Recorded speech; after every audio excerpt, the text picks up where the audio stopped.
I'm Adelaide Cormack, 52 years old, and I spent 30 years in the United States Army, turning frightened, written off working dogs into the finest soldiers on any base. For years, I gave those animals my back, my knees, and more of my heart than I ever managed to give most people. But when a decorated stranger shoved me off the curb at my own front gate and called one of my dogs a Mutt, an old Malinois I had saved 7 years earlier reminded an entire checkpoint exactly who I was. Have you ever been dismissed on sight by someone who never once bothered to ask your name?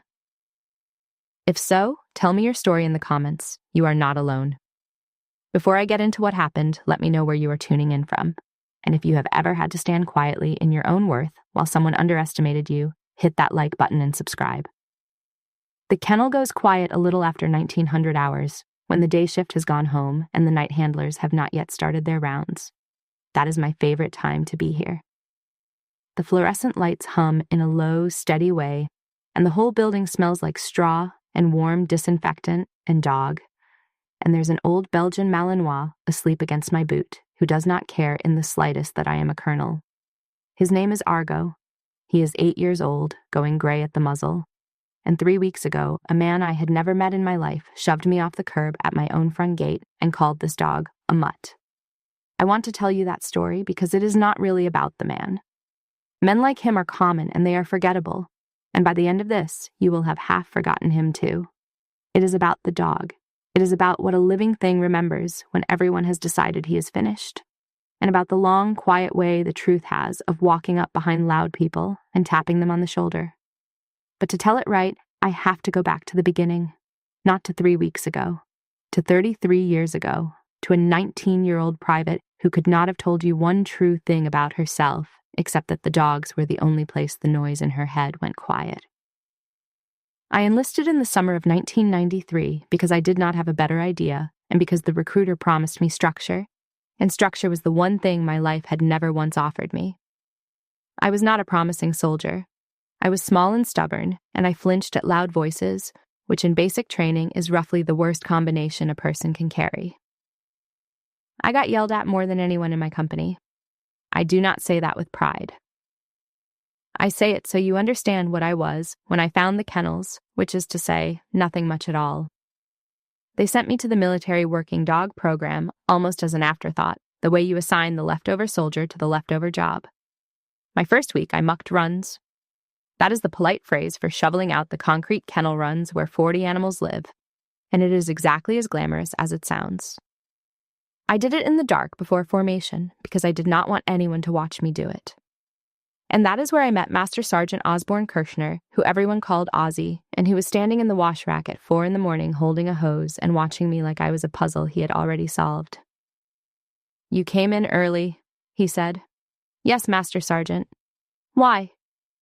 I did not have an answer that would sound good, so I told him the true one.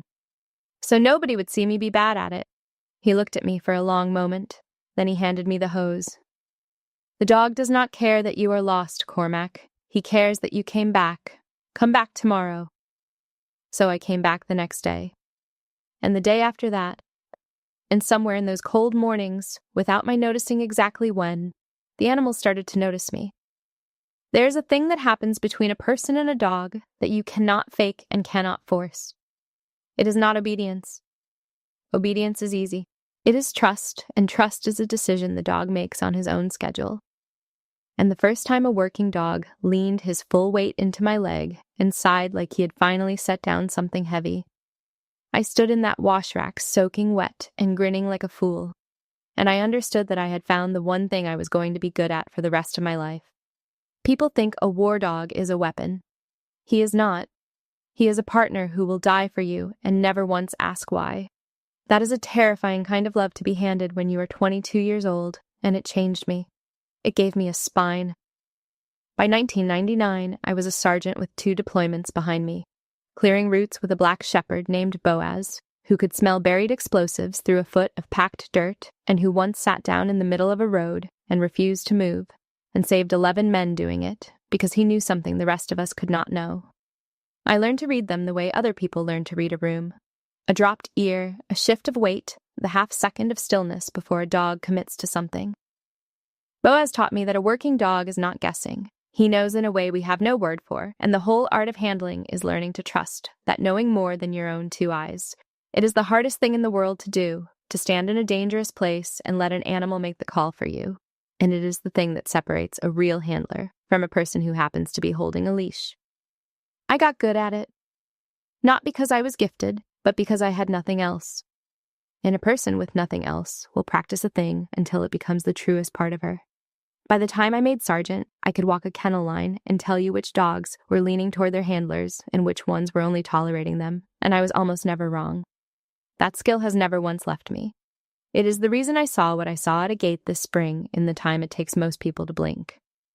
I gave those animals my 20s. I gave them my back and my knees, and more fear than I have ever admitted to another human being. Crouched in the dark, trusting a dog's nose over my own eyes. And they gave me back a life. So when people ask me why an old woman with a silver eagle on her shoulder still shows up at the kennels after the day shift goes home, that is the answer. I owe them, all of them. I have never stopped owing them, and one of them, a gray-muzzled Malinois, asleep against my boot, is the reason a decorated Navy SEAL learned my name the hard way on a Tuesday morning at a security gate. Let me tell you how. By the time I met Argo, I was a lieutenant colonel, and I had one of the strangest jobs in the whole Army. In 2016, they made me the Senior Certification Authority at the Joint School where the Defense Department trains and certifies its working dogs. Every branch sends animals there. Every dog that guards a gate or sweeps a convoy route or works a flight line comes through a course, and at the end of that course, someone has to sign the paper that says this animal is ready to be trusted with human lives. For a while, that someone was me. It is not a job you can do from behind a desk, though the Army in its wisdom keeps trying to make it one. You cannot certify a dog from paperwork. You have to put your hands on him. You have to watch him work when he is tired and frustrated and the weather is bad, because that is when you learn who he actually is. And so I spent my days in the training yards, a field-grade officer in a sweat-soaked uniform, reading the ears and the tails and the small tells of animals who could not lie to me even when their handlers tried to. Argo came to me in the spring of 2019 with a file that had already given up on him.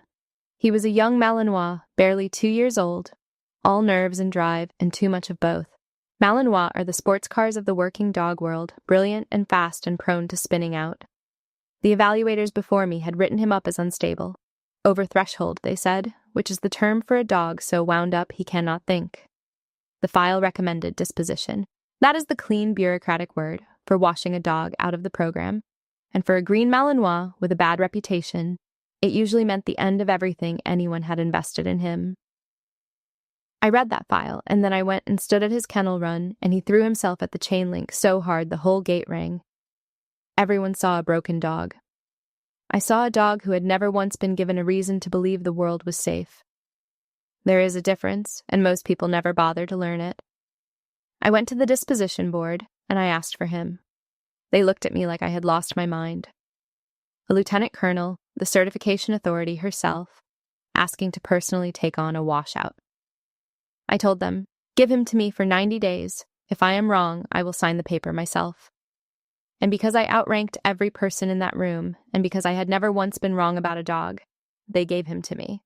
I named him Argo, after the ship in the old story, the one that carried heroes to the far edge of the world and back. It felt like a lot of name for a dog nobody wanted. He grew into it. I will not pretend it was easy. For weeks he could not hold it down for more than 10 seconds without vibrating out of his own skin. I did not train him so much as convince him. I sat on an overturned crate in his run every evening after the day shift left, long after I should have gone home. And I did nothing but be there until his breathing slowed and he learned that a human being could be a still point instead of a threat. I taught him in a specific cadence, a low, even way of giving commands that I have used my whole career, a voice pitched under the noise. He learned that voice the way a child learns a lullaby, before language, underneath it. I have thought a great deal over the years about why that cadence works, and I believe it comes down to this. A frightened animal is listening for the pitch of a threat, the sharp rising edge of a voice about to do something. And when you take that edge away entirely, when you give him a voice with no cliff in it, you hand him the one thing he has never had, which is the certainty that the next moment is not going to hurt. Argo had been handled by people who were frustrated with him, and frustration has an edge to it, and he heard that edge and braced against it and became exactly the wild thing they were afraid of. All I did was refuse to give him a reason to brace. It sounds simple. It took months. Most worthwhile things are simple and take months, and people give up on them 1 week early, which is the whole reason the world is short of trained dogs and long on wasted ones. I have never been in a hurry with an animal. Hurry is what breaks them. Patience is the entire trade. And he became magnificent. By the end of his cycle, he certified at the top of his class, a dog the board had written off, and when he sat for his final evaluation and nailed every task cold, I had to turn around and pretend to check my clipboard so nobody would see my face. Every trainer has one dog that rewires how they see the work. Argo was mine. I just did not know yet how far he would carry it. The world I would collide with years later was already there in those days too, if I had cared to look. During a joint exercise that spring, a visiting special operations officer walked through my kennels like he was touring a zoo. And when one of my handlers, a good young soldier, tried to brief him, he waved her off and said to his buddy, loud enough for us all to hear, "I did not know we brought the kennel help."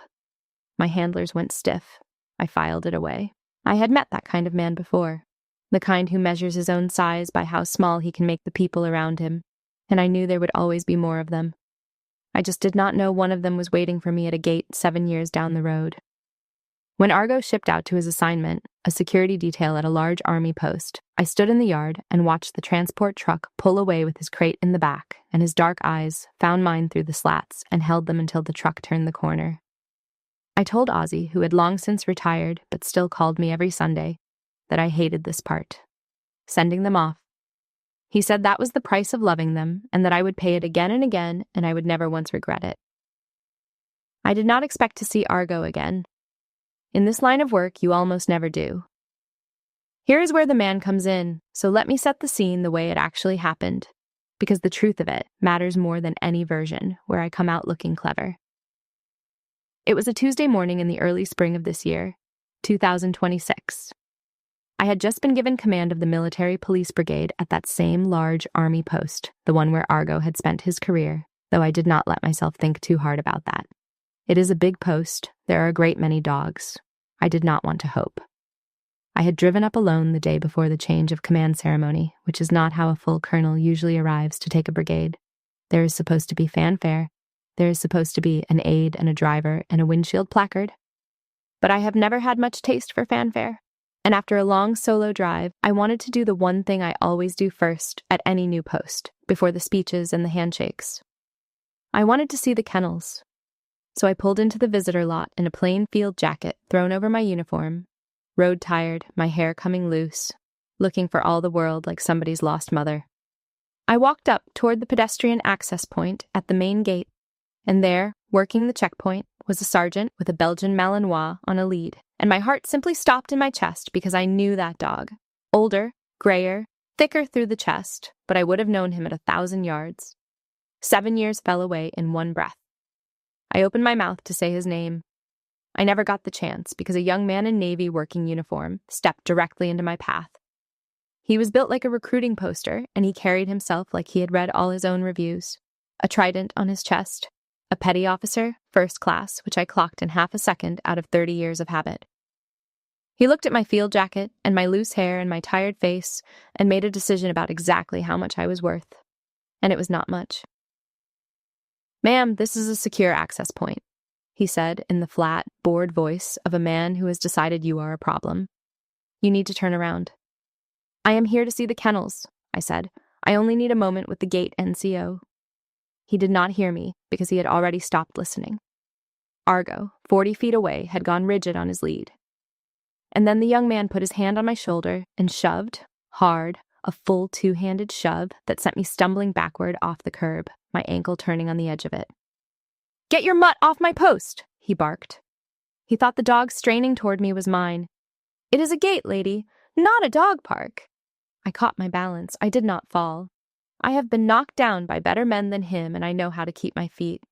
But there was a moment, a hot, bright half-second, where 30 years of rank and self-control very nearly went out the window. And I want to be honest with you about that. because the story is worthless if I pretend I am made of stone.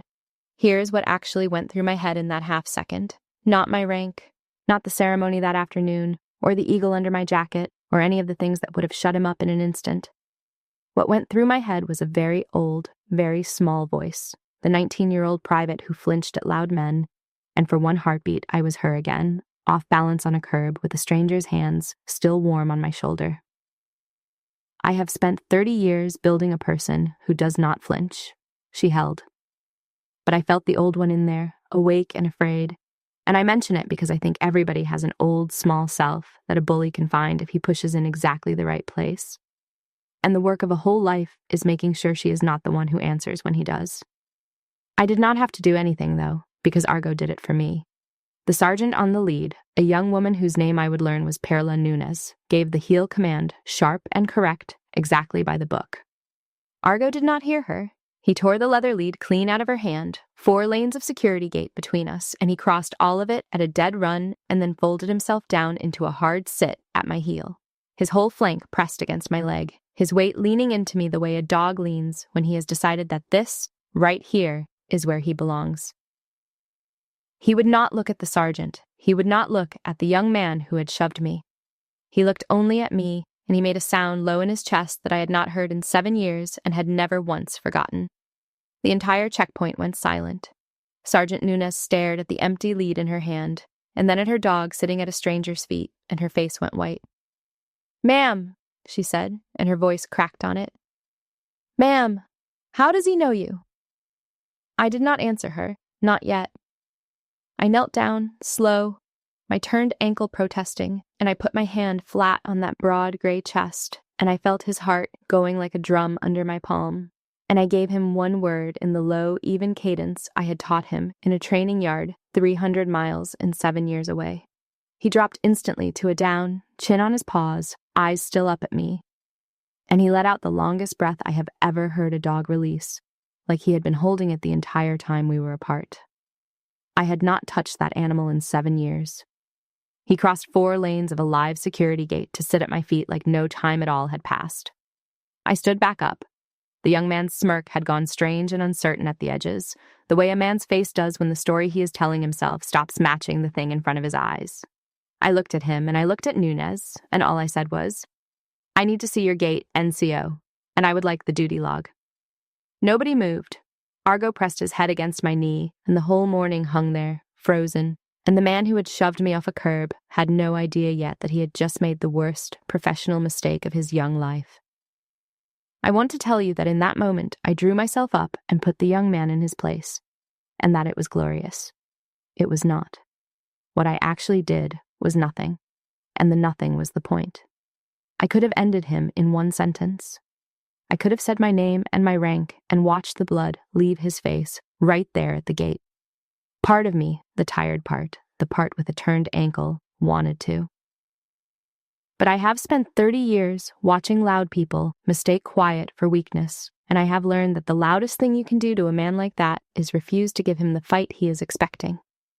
So I turned to Sergeant Nunes and I said gently, "Would you get your lead, Sergeant? He did not mean to pull it from you. And please, do not correct him for this. This one is not his fault." She retrieved the leather lead with shaking hands and clipped it back to Argo's collar, and Argo allowed it, though he kept his body angled toward me the whole time, like a compass needle that had found north. The young man, whose name I did not yet know was Petty Officer Shane Delacroix, read my calm as fear. That is the tragedy of men like him. They cannot tell the difference between a person who is afraid of them and a person who has simply decided they are not worth the energy. He stepped closer and lowered his voice into something he must have thought sounded dangerous. "Walk away, lady, before I have you walked off my post." Behind him, another sailor had ambled over, a young officer, a Navy lieutenant with a lazy confidence, and a coffee in one hand. His name was Corbin Vale, and he was the element officer for the group of SEALs who were on the post for a joint pre-deployment course. He looked at the dog, and he looked at me, and instead of asking a single useful question, he backed his man. "The checkpoint is closed to visitors during the course, ma'am," he said. "You will have to come back another time." Neither of them asked for my identification. Not once. That was the whole of their mistake, and it is a mistake I have watched a certain kind of person make my entire life.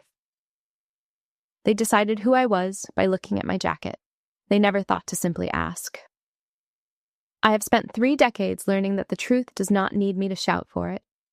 It only needs me to stand still long enough for it to catch up. So I stood still. I did not argue. I looked at Corbin Vale and I said, I will wait for the gate, NCO. And something in the flatness of it, some quality of a person who is entirely unbothered by 2 armed men telling her to leave, made both of them hesitate for the first time. I have been underestimated my entire career, and I have learned that there are only 2 ways it can go. You can spend your energy trying to convince people of your worth, chasing their respect, performing your credentials for anyone who doubts you, and it will exhaust you and it will never end because a person who is committed to not seeing you will always find a fresh reason. Or you can simply stop auditioning. You can decide that their opinion of you is a problem you are not going to solve for them and hand it back and go on about your business. It is the single most freeing thing I have ever learned, and it took me the better part of 20 years to learn it. The young man wanted a reaction. He wanted me to sputter and demand and threaten because a person sputtering is a person he knows exactly how to handle. Stillness he did not know what to do with. Stillness is not in the training, so I gave him stillness, and I watched it work on him the way weather works on stone, slow and certain and impossible to argue with.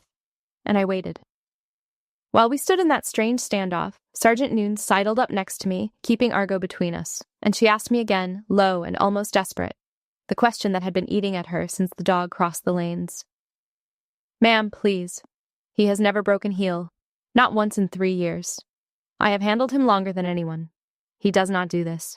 Who are you? I looked down at Argo, at the gray coming in around his eyes, at a face I had watched grow from a frightened green dog into the finest animal I ever put my hands on, and I felt something press hard against the back of my throat. Someone who owes him, I said, and I meant it more than she could possibly have understood. Because a dog does not keep a ledger the way people do, and yet in some way past my understanding, he had kept one for me. 7 years. 7 years of a good life, with a good handler, a full career of honest work, and underneath all of it, apparently, a place held open for the sound of one voice. I had given him 90 days when a piece of paper said to throw him away. He had given me the rest of his life in return, and he had been waiting all that time for the one chance to say so. People talk about loyalty like it is a simple thing, a virtue you can print on a recruiting poster. It is not simple. It is the most complicated and the most humbling force I have ever encountered, and I have felt it most often at the end of a leash, from an animal who owed me nothing and gave me everything anyway. I walked back toward the visitor lot to wait, because I was not going to make a scene at a gate, and behind me Argo whined, a high, thin sound, straining against the lead toward my back. And Sergeant Nunez stood there holding him and staring after me like I had rearranged the furniture of her entire understanding of the world. It took about an hour for the truth to catch up, and when it did not so much tap Shane Delacroix on the shoulder as walk up and stand directly in front of him. The change of command ceremony was scheduled for that afternoon, but the receiving party had begun to gather near the brigade headquarters late in the morning, and among the units detailed to the event, as a courtesy to the visiting joint course, was the group of SEALs. Delacroix and Vale were both there, standing in a loose knot near the edge of the assembly, when a small convoy pulled up and Brigadier General Otto Lindqvist stepped out. General Lindqvist was 58 years old, silver-haired, an infantryman who had commanded at every level and who did not suffer fools, and he was there for exactly one reason. He had come to receive his incoming military police brigade commander. He looked around the assembly and he turned to his aide, and I was close enough now, walking back up from the visitor lot with my field jacket over my arm, to hear him ask, "Where is Colonel Cormack? I was told she arrived yesterday." "She did, sir," the aide said. "Apparently she went to see the kennels first thing this morning, before she even checked in." General Lindqvist laughed, a real laugh, and shook his head. "Of course she did. That is exactly what I would have expected." And then he turned and he saw me, and his whole face changed into a broad, warm smile. And he came toward me with his hand out. I had, by then, taken the field jacket off. Underneath it was the Army service uniform, and on each shoulder the silver eagle of a full colonel, and above the eagle 30 years of a career that a great many people had underestimated exactly once. My aide, Captain Inez Marlowe, who had driven up separately and had been looking for me with rising panic all morning, materialized at my side in the same instant, falling into step the way a good aide does. "Colonel Cormac," General Lindqvist said, loud and delighted, pumping my hand. "Welcome to your brigade. I hear you met your gate dog before you met me." I felt, rather than saw, the exact moment Shane Delacroix understood what was happening. I have watched a lot of faces change in my life. His was one of the more complete transformations I have witnessed. The color went out of it in stages, from the top down, as the pieces assembled themselves in his head. The lost civilian, the Mutt, the shove. The two-handed shove that had knocked the incoming military police brigade commander off a curb in front of her own gate on the morning she took command. He came to attention so fast and so hard that his heels cracked together, and he stared at a fixed point over my shoulder with the particular horror of a man watching his own career recede into the distance. I have to tell you, there is no satisfaction in a moment like that. Not the kind people imagine. You would think there would be. You would think that a lifetime of being underestimated would make the instant of a man's face falling apart taste like victory. It does not. What I felt, watching Shane Delacroix understand what he had done, was something closer to tiredness. And under the tiredness, a strange thin thread of pity. Because I had been young once and certain once. And I knew that the version of himself he had believed in that morning was dying in real time in front of a general officer. And no matter what else he was, that is a hard thing to watch happen to a person. I did not enjoy it. I have never once enjoyed it. I have only ever been grateful that the truth does its own work so that I never have to be the one to do it to them. And then General Lindqvist, who had by now noticed the Malinois straining at Nunez's lead toward me, said the thing that fused the whole morning together. He looked at the dog and he looked at me and his eyebrows went up. "Wait," he said. "Cormac, is that an Argo dog? Is that one of yours?" He turned to the small crowd, half in wonder, explaining to no one in particular. "Colonel Cormac certified half the working dogs in this army. If that animal knows her, she is the reason he is standing here at all."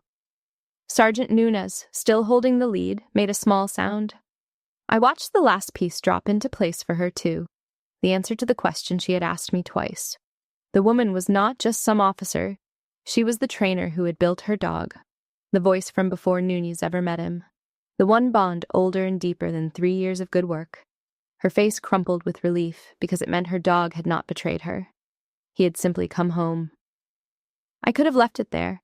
The general had done the work for me. Everyone in that assembly now understood exactly what Delacroix had done, and the natural thing, the expected thing, would have been to let him twist.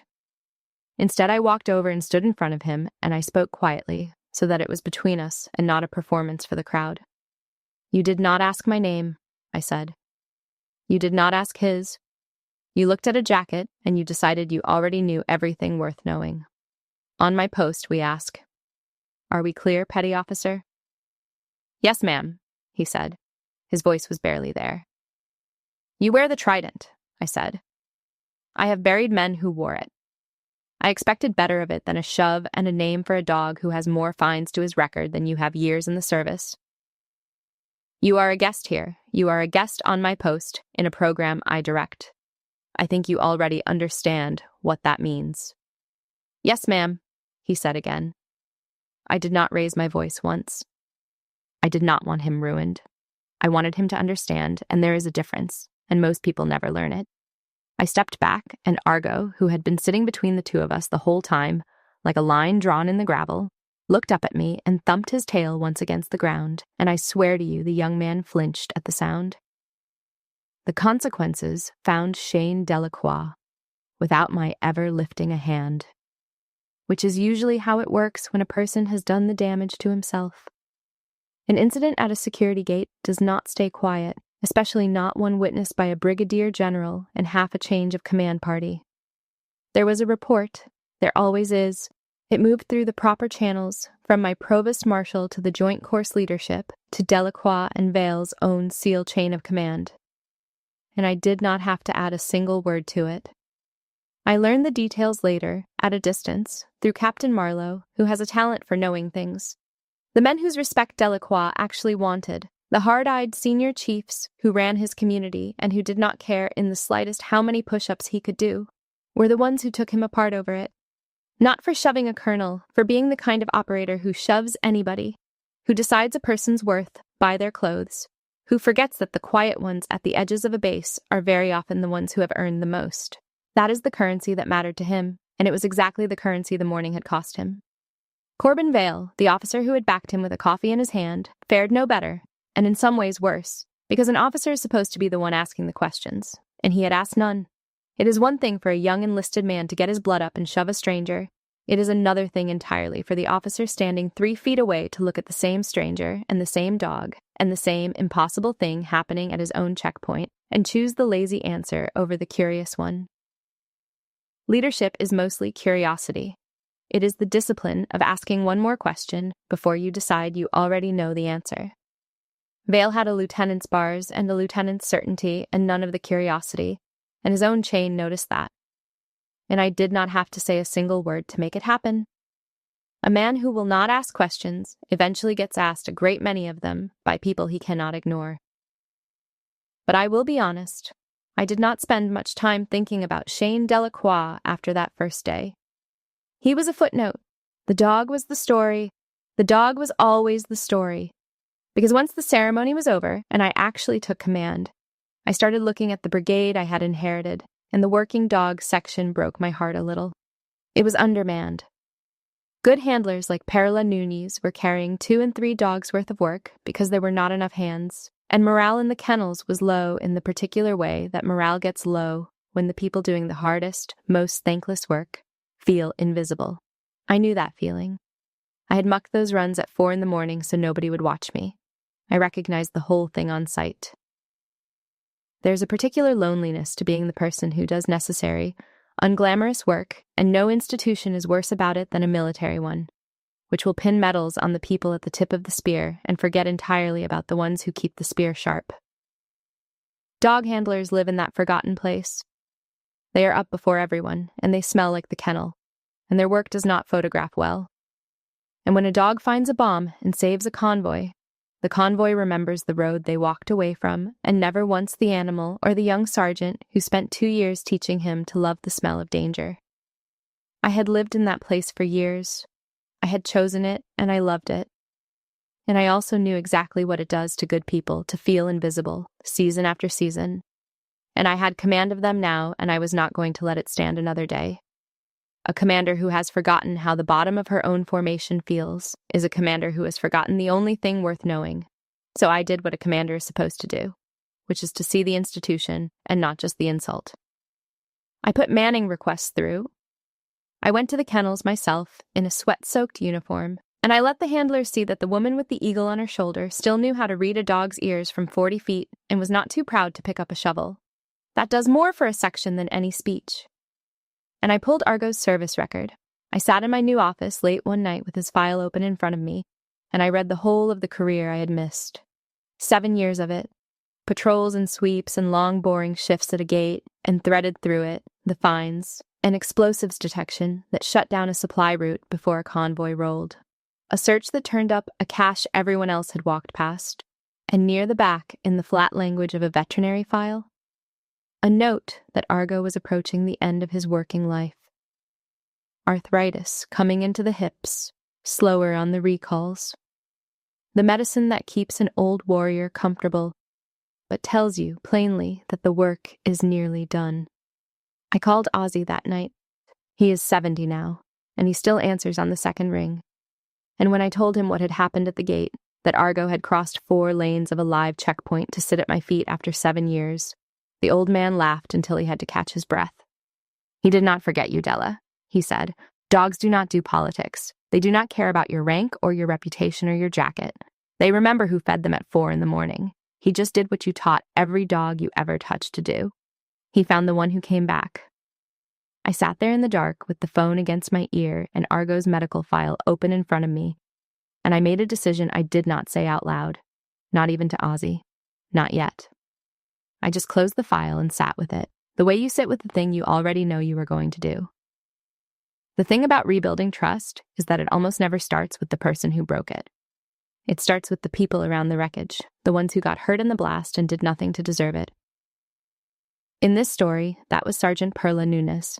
She came to my office 2 days after the ceremony, stiff and formal, and she stood at attention in front of my desk and offered to accept whatever counseling I thought appropriate for losing control of her dog at a security checkpoint in front of a general officer. She had clearly rehearsed it. She had clearly not slept much. And I understood, looking at her, that she had spent 2 days believing that her dog choosing me was a mark against her, a public failure, proof that she was not the handler she thought she was. I told her to stand at ease, and then I took her out to the training yard instead, and I brought Argo. "Sergeant," I said, "I am going to show you something, and then I want you to stop carrying this." I knelt down, and I gave Argo a series of commands in that low, even cadence, the one from a training yard 7 years and 300 miles gone, and he flowed through them like water, anticipating me, locked onto me completely. Then I stood up and asked her to give the exact same commands in her own voice. He did them. Perfectly. Crisp and correct and willing. "You see the difference?" I asked her. She shook her head because there was not one, not in the obedience. "There is no difference in the work," I said. "He is your dog. He works for you the way a professional works for a professional." What happened at that gate was not disobedience, Sergeant. He heard a voice from before you ever met him, from the year he was born as a working dog, and for about 30 seconds, the puppy in him won. That is not a failure of your handling. That is the whole thing working exactly the way it is supposed to. A dog that bonds that deep is a dog worth everything. You built on a foundation I poured. That is not a competition. That is a relay. She cried, a little, the way soldiers cry, which is to say she stared very hard at the horizon and pretended she was not. And then something in her shoulders came down that had been up around her ears for 2 days, and she reached down and put her hand on Argo's head, and he leaned into her, and I knew she was going to be all right. Delacroix took longer because Delacroix had further to travel. He came to the kennels near the end of that week and asked to see me. No general watching this time, no audience. Just a young man in a working uniform standing in the doorway of a cinder block office that smelled like a kennel, holding his cover in both hands like it was the only thing keeping him upright. "Ma'am," he said, "I do not have an excuse. I have been trying to think of one all week, and there is not one. I judged you by a jacket." I shoved a person out of my way because I decided she did not matter. He swallowed. "I have spent my whole career hating it when people look at us and see nothing but muscle and attitude. And I did the exact same thing to you. I am sorry, not because of your rank, because it was wrong before I ever knew your rank." I let that sit in the room for a moment, because a man should have to hear his own apology in the silence after it, should have to feel the weight of it land. Then I did not tell him it was fine, because it was not fine, and cheap forgiveness would have taught him nothing. "I am not going to wave that away," I said. "You do not get to feel better because I let you off. But I will give you something better than that. I will give you a way to be different." And I handed him a rubber grooming brush and told him that if he was serious, he could spend the afternoon in the wash rack, learning what the people he had dismissed actually do all day. I half expected him to bristle. To his credit, he did not. He rolled his sleeves and he spent 4 hours in the wash rack with Sergeant Nunez and the section, mucking runs, hauling water, getting soaked to the skin, being shown by a 26-year-old sergeant exactly how much skill and patience goes into work he had reduced to the word mutt. It was not a speech, it was labor, which is the only apology that has ever meant anything. And at the end of it, Argo, that old gray opportunist, shook a full coat of water directly onto him. And Nunez laughed, a real laugh, the first one I had heard out of her. And Delacroix laughed too, and for a moment the three of them were just people who worked with dogs on the same side of a kennel gate. I want to be careful here, because there is a version of this story where I am the wise commander who reformed a bad man. And that is not what happened, and it is not a thing I believe in. I did not reform Shane Delacroix. Nobody reforms anybody. What I did was hold open a door, and he chose to walk through it, and the choosing was entirely his. There are men I have handed the exact same door who spat at it, who decided that a woman correcting them was a wound to be nursed rather than a lesson to be learned, and they went on being precisely what they had always been. Delacroix could have been one of those. The thing that impressed me was not his apology, which was only words, and words are the cheapest currency there is. It was the 4 hours in the wash rack afterward, which were not words at all. He paid in the expensive currency, the one that costs your pride and your Saturday and the skin off your knuckles, and that told me the change might actually hold past the week. I set the standard for the whole brigade that week, and I said it plainly at my first commander's call. Guests are guests, handlers are professionals, and no one on my post decides another human being's worth by the jacket they are wearing. I did not name Delacroix. I did not have to. Every person in that room already knew the story, and the story did the teaching for me. None of that was the ending, though. It was all just the ground settling before the thing I had decided in the dark of my office and had not said out loud. My first weeks in command went the way they are supposed to go when a commander pays attention. The manning requests came through. 2 new handlers were assigned to the section. The kennels, which had felt invisible and overworked, began to feel like a place people wanted to be. And the handlers stood a little straighter, and I would be lying if I said that was not more satisfying than any ceremony. I am good at this. I have earned the right to say so quietly to myself. But you do not get to be good at command by talking about it, so I simply did the work and let the section notice the difference on its own. Command is a strange kind of power because the moment you have to announce it, you have already lost most of it. Real authority is quiet. It is the section standing a little straighter when you walk in, not because they are afraid of you, but because they have decided you are worth the effort. It is a young sergeant bringing you a problem she would have hidden from the last commander. It is the slow, unglamorous accumulation of 1,000 small proofs that you mean what you say, and you will do what you promised, and you will pick up a shovel when the work needs shoveling. I had spent 30 years learning that authority you have to demand is not authority at all, only fear wearing its coat, and fear is a terrible way to run anything, least of all a kennel full of animals who can smell it on you from across a yard. So I did not demand a thing. I showed up, and I did the work, and I let the section make up its mind about me on its own schedule, the same patient way a dog makes up its mind, and one morning I walked in and realized they had decided, because the whole place had changed temperature without my ever saying a word about it. And in the middle of all of it, Captain Marlowe and I began to move a piece of paperwork very quietly through the system. Marlowe is 34, sharp as a blade, and she has the gift of knowing what her commander needs before her commander says it out loud. She had watched me pull Argo's file. She had watched me read the veterinary note.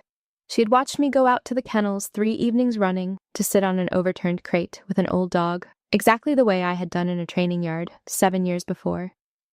And she is far too smart to have missed what that meant. So when I asked her, one afternoon, in a carefully offhand voice, to find out what the process was for retiring and adopting a military working dog, she just said, "Already started it, ma'am," and handed me a folder. I opened it there in the hallway and read the first page and had to stop and look at the ceiling for a moment, which is the thing I do when I am not going to let myself do anything else in front of another person.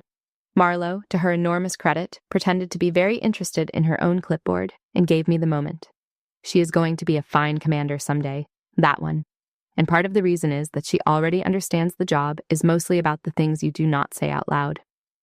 She had watched me sit with an old dog on 3 consecutive evenings, and she had drawn the correct conclusion, and she had started the paperwork without being asked, and then she had handed it to me quietly in a hallway with no ceremony at all, so that I could have my reaction in private. There are people who spend their whole careers chasing recognition and never once learn what Marlowe already knew at 34, which is that the very best work is the kind nobody ever sees you do. Because here's the truth the veterinary file had made plain. Argo was near the end. The hips were going. On a cold morning that week, I had watched him try to rise from his mat and take 2 attempts to get his back legs under him, and then square himself and trot out to the gate anyway, because nobody had told him he was allowed to stop, and it very nearly took me apart. He was a dog who had given 7 years to a fence line, who had shut down a supply route and saved a convoy full of men who would never know his name, and who had crossed 4 lanes of a live checkpoint on failing hips to sit at the feet of the one human being who had believed in him when a file said, "Dispose." The disposition board approved the package fast, the way things move when a general officer has personally remarked that the dog is a Cormac dog. Marlowe brought me the final form on a Thursday evening. Everything was signed but the last line. She set it on my desk, and she set a pen next to it, and she said, "Ma'am, the board signed off. It is approved. You just have to sign the last line. I had signed 1,000 papers in 30 years. I had signed orders that sent people into danger, and orders that ended careers, and orders that changed the shape of other people's lives. And my hand had never once shaken over a signature. It shook over that one. Argo was asleep in the corner of my office, on a mat I had brought from my own quarters, his gray sides going up and down, and I sat there with the pen over the last line of a form that would make him mine, and I could not, for a moment, make my hand come down. I closed the folder, I looked at the old dog asleep in the corner, and I decided to do the last line properly in front of the people who had earned the right to see it. We retired Argo on a bright, cold Saturday morning in the kennel yard, and I did the last thing wrong on purpose. I made it a ceremony. It was small. That is how the good ones are. The whole working dog section came, and Sergeant Nunez, and Captain Marlowe, and General Lindquist, who cleared his morning without my asking, and standing quietly at the back in a clean uniform, respectful and still, was Petty Officer Shane Delacroix. He had asked if he could attend. I had said yes. A man who does the work of changing deserves to be allowed to change. We read Argo's record aloud, all of it. The fines, the deployments, the supply route, the cash, the 7 years of standing a fence line so that other people could sleep. He sat through the whole thing in a perfect stay, gray and dignified, and when the reader got to the line about the convoy he had saved, I watched more than one hard soldier study the middle distance very intently. A working dog's retirement is not like a person's. There is no pension, no speeches about golf, no gold watch at the end. For most of the history of the program, there was not even a guarantee that the dog would live to be old, and men who loved their animals had to fight the institution for the right to keep them, which is a shame this country took far too long to correct. So when I say we read his whole record aloud, understand that we were doing something generations of handlers never got to do. We were standing in a cold yard and saying out loud in front of witnesses that this animal's life had mattered, that the years he gave were real and were seen and were owed. Every dog in the kennel behind us could hear it. I like to think, in whatever way a dog understands anything at all, that they knew what it meant, that one of their own was being told at the end that he had been worth it. I have handed out a great many medals to a great many people in 30 years. I am not sure any of them meant more to me than reading an old Malinois his own record on the hood of a truck, while the man who once called him a mutt stood at the back with his cover held over his heart. Sergeant Nunez presented the lead. That was right. It was her dog too, the second half of the relay, and she folded that leather lead and put it in my hands with a formality that meant more than any medal, and her eyes were shining and she did not care who saw. And then I signed the last line, right there in the yard, on the hood of a truck with the whole section watching. I retired Argo from the service of the United States, and I adopted him, and I made him mine.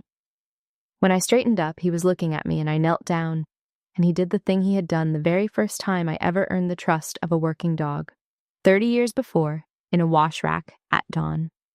He leaned his whole weight into me and let out a long breath, like he had finally set down something heavy that he had been carrying his entire life. Which brings me back to where I started, to a kennel that goes quiet after 1,900 hours, and an overturned crate and an old gray dog asleep against my boot. He does not sleep here anymore, actually.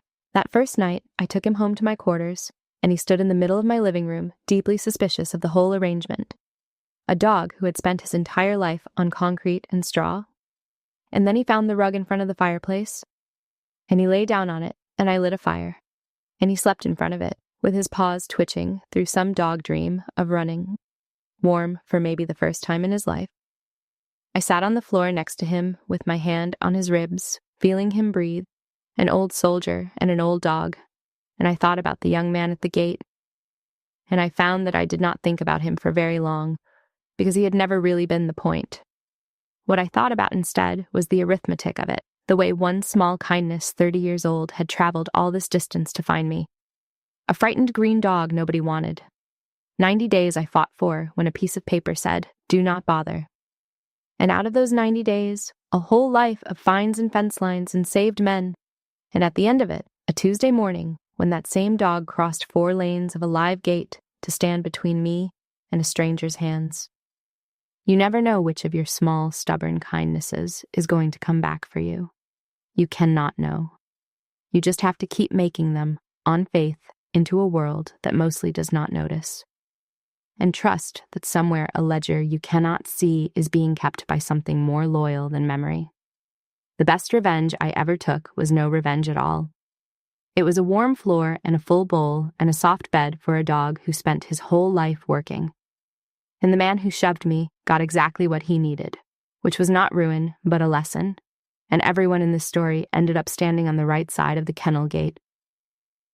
So let me leave you with the only thing I really know for certain after 30 years and a great many dogs. Somewhere today, someone looked at your jacket or your job title or the tired look on your face and decided they already knew everything about you worth knowing. Let them. Do not waste your breath correcting a person who has decided not to listen. Just stand still and do the work and be so good at the thing you love that even the dogs remember your name. The truth is patient. It will catch up to them. It always does. And when it does, you will already be somewhere better, with your hand on a warm gray flank, watching a fire burn down at peace. The end. That is the whole of it. An old dog, a long memory, and a lesson a young man learned the hard way at a security gate. If you have ever been judged by your jacket instead of your record, I would love to hear about it in the comments. Have you ever had an animal recognize you when no person would? Was there someone who believed in you when a piece of paper said you were finished, the way I believed in Argo all those years ago? And if you had been standing in my boots at that gate, would you have said your rank right away or let the truth catch up on its own? Tell me below. If this story meant something to you, subscribe and stay a while. I have a feeling you are my kind of person.